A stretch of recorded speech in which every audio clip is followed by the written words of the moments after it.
क्या कोई आपके मन की बात जान सकता है? क्या कोई बिना कुछ कहे आपके अंदर चल रहे ख्यालों को लिख सकता है?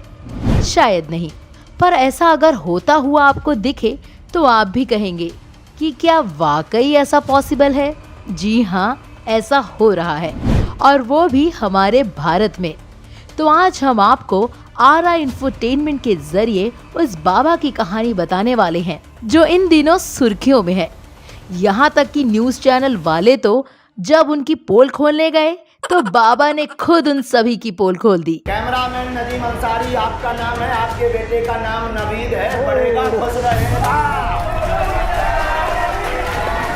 जी हाँ, हम बात कर रहे हैं बागेश्वर बाबा की, जो फिलहाल अपने विवादित बयानों को लेकर चर्चा में है।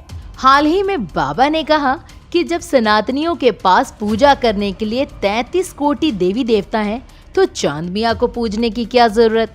खैर, इन बाबा को तो आपने भी सोशल मीडिया पे खूब देखा होगा, और उनके चमत्कारों को भी।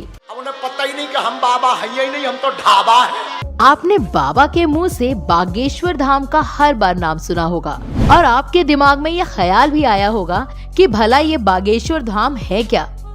दरअसल बागेश्वर धाम काफी पुरानी एक सिद्ध पीठ है, और इसी नाम से बाबा देश विदेश में अपने भक्तों के बीच जाने जाते हैं। हालांकि बाबा का असली नाम ये नहीं है, बल्कि बाबा का असली नाम पंडित धीरेन्द्र कृष्ण शास्त्री है, और इनका जन्म 4 जुलाई 1996 में मध्य प्रदेश के छतरपुर जिले के एक छोटे से गांव गड़ा में हुआ था। बेहद गरीब परिवार से संबंध रखने वाले बाबा आज अपने दरबार में हजारों लोगों का नसीब बदल देते हैं।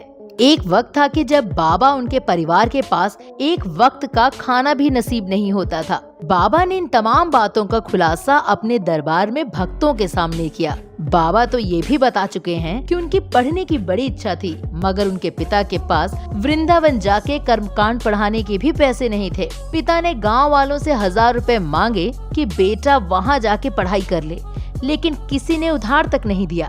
और आज की डेट में उसी बाबा के यहाँ अब तक 60 लाख लोगों ने अन्नपूर्णा रसोई का भंडार में प्रसाद ग्रहण किया है।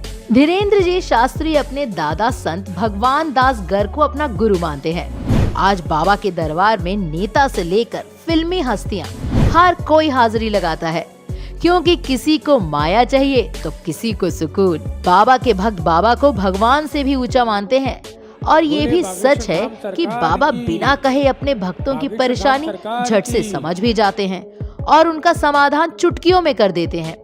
पीयूष अग्रवाल, गुजरात, बच्चा गंभीर हालत में परेशान, खून में इन्फेक्शन, नस दबी, 1 साल से दवा काम नहीं कर रही, गर्दन में समस्या, चेतन विद्या की गई, लाभ होगा, आशीर्वाद। बाबा के भक्त सिर्फ देश में ही नहीं बल्कि विदेशों में भी हैं, और विदेशों में भी बाबा को अपने यहाँ बुलाते हैं। भक्तों और खुद बाबा का कहना है कि बाबा पर हनुमान जी बालाजी सरकार का आशीर्वाद है, और बाबा के पास कई सिद्धियां हैं। हालांकि बाबा जिस तरह से अपने भक्तों की तकलीफों को चुटकियों में हल कर देते हैं, उसे कुछ लोग बाबा का माइंड रीडिंग ट्रिक मानते हैं।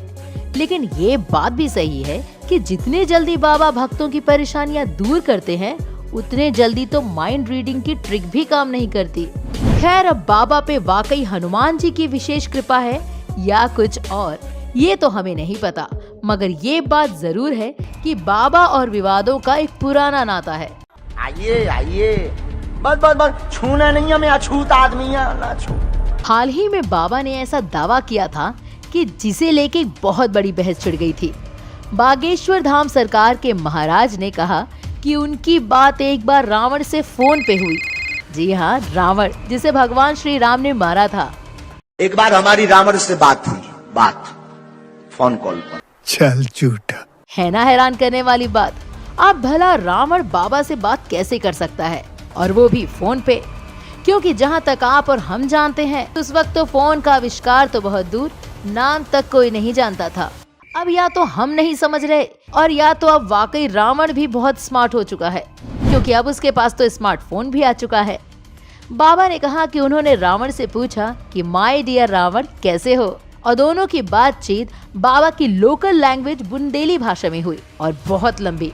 हमने कहा, क्यों दशानंद जी, माय डियर कैसे हो? इस वाक्य ने तो वाकई में हंगामा मचा दिया।